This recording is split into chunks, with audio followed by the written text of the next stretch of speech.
Hi friends, welcome to my channel. ഞാനിന്ന് വന്നിരിക്കുന്നത് ചമ്മന്തിപ്പൊടിയുടെ റെസിപ്പിയുമായിട്ടാണ്. വളരെ എളുപ്പമാണ് തയ്യാറാക്കിയെടുക്കാനായിട്ട്. അപ്പോൾ അതെങ്ങനെ എളുപ്പത്തിൽ തയ്യാറാക്കിയെടുക്കുന്നതെന്ന് കാണാം.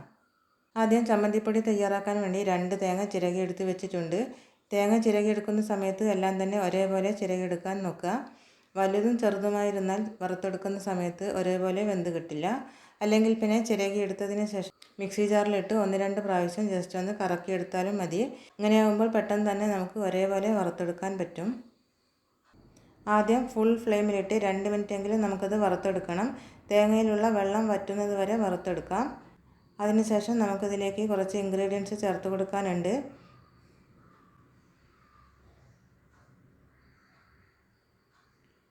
ഇനി തീയൊന്ന് കുറച്ച് വെച്ചതിന് ശേഷം നമുക്കിതിലേക്ക് 1/4 കപ്പ് അളവിൽ കടലപ്പരിപ്പ് ഇതിലേക്ക് ഇട്ട് കൊടുക്കാം.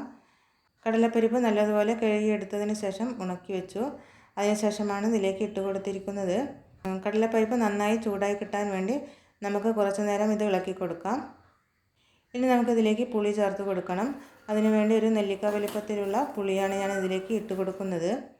ഇനി നമുക്ക് 13 വറ്റൽമുളക് ഇട്ട് കൊടുക്കാം. മുളക് പൊടി ഇതിൽ ചേർക്കുന്നില്ല, വറ്റൽമുളകാണ് ചേർത്ത് കൊടുക്കുന്നത്. ഇനി നമുക്ക് കറിവേപ്പില ചേർത്ത് കൊടുക്കാം. തീ മീഡിയം ഫ്ലെയിമിൽ വെച്ചതിന് ശേഷം നന്നായിട്ട് ഇളക്കി കൊടുക്കാം. തേങ്ങയുടെ കൂടെ ചേർത്തിരിക്കുന്ന കടലപ്പരിപ്പും പുളിയും വറ്റൽമുളകും എല്ലാം നന്നായിട്ട് മൂക്കുന്നത് വരെ നമുക്കിത് ഇളക്കി കൊടുക്കാം. തേങ്ങ നല്ലതുപോലെ ഗോൾഡൻ ബ്രൗൺ കളറായി കിട്ടണം, അതുവരെ നമുക്കിത് വറുത്തെടുക്കാം. പണ്ടൊക്കെ ചമ്മന്തിപ്പൊടി ഇടിച്ചിട്ടായിരുന്നു ഉണ്ടാക്കാറുള്ളത്. അപ്പോൾ നമുക്ക് മിക്സി വന്നതോടുകൂടി എല്ലാം തന്നെ മാറി. അപ്പോൾ നമ്മുടെ ചമ്മന്തിപ്പൊടിക്കുള്ള തേങ്ങ മിക്സ് നന്നായിട്ട് മൂത്ത് വന്നിട്ടുണ്ട്, ഗോൾഡൻ ബ്രൗൺ കളറായി വന്നിട്ടുണ്ട്. ഇനി നമുക്കിതിലേക്ക് 2-3 ഇൻഗ്രീഡിയൻസ് കൂടി ചേർത്ത് കൊടുക്കാനുണ്ട്.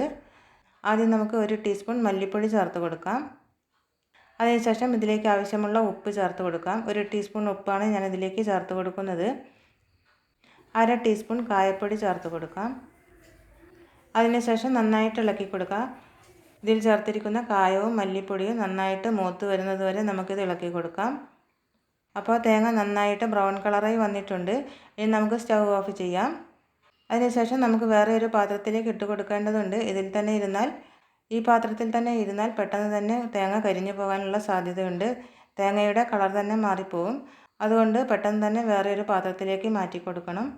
പാത്രത്തിൽ ഇട്ടതിന് ശേഷം തേങ്ങയുടെ ചൂട് കുറച്ചൊന്ന് മാറിയതിന് ശേഷം വേണം മിക്സിയുടെ ജാറിലേക്ക് ഇട്ട് കൊടുക്കാനായിട്ട്. അപ്പോൾ തേങ്ങ ചെറിയ ചൂടോടുകൂടി തന്നെ മിക്സിയുടെ ജാറിലേക്ക് ഇട്ട് വെച്ചിട്ടുണ്ട്. ഇനി നമുക്കിത് പൊടിച്ചെടുത്തിട്ട് വരാം. നന്നായിട്ട് പൗഡറായിട്ട് പൊടിച്ചെടുക്കരുത്, ചെറിയ തെരുതെരിപ്പോട് കൂടി വേണം പൊടിച്ചെടുക്കേണ്ടത്. അപ്പോൾ നമ്മുടെ വളരെ എളുപ്പത്തിൽ തയ്യാറാക്കാൻ പറ്റുന്ന ചമ്മന്തിപ്പൊടി റെഡിയായി കഴിഞ്ഞു.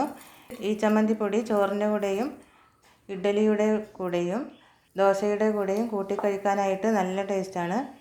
അപ്പോൾ നിങ്ങളും ഇത് ട്രൈ ചെയ്ത് നോക്കുക. നിങ്ങൾക്ക് ഈ വീഡിയോ ഇഷ്ടമായെന്ന് വിശ്വസിക്കുന്നു. വീഡിയോ ഇഷ്ടമാവുകയാണെങ്കിൽ ഒന്ന് ലൈക്ക് ചെയ്തേക്കണേ. നിങ്ങൾ ആദ്യമായിട്ടാണ് ഈ ചാനൽ കാണുന്നതെങ്കിൽ മടിക്കാതെ ഒന്ന് സബ്സ്ക്രൈബ് ചെയ്തേക്കണേ. സബ്സ്ക്രൈബ് ചെയ്യുമ്പോൾ അടുത്തുള്ള ബെല്ലൈക്കൺ കൂടി ഒന്ന് ക്ലിക്ക് ചെയ്തതിന് ശേഷം ഓൾ എന്ന ഓപ്ഷൻ കൂടി സെലക്ട് ചെയ്താൽ പുതുതായി ഇടുന്ന വീഡിയോസിൻ്റെ നോട്ടിഫിക്കേഷൻ നിങ്ങൾക്ക് ലഭിക്കുന്നതാണ്. അപ്പോൾ നമുക്ക് അടുത്ത റെസിപ്പിയായി വരുന്നത് വരെ ബൈ. Thanks for watching.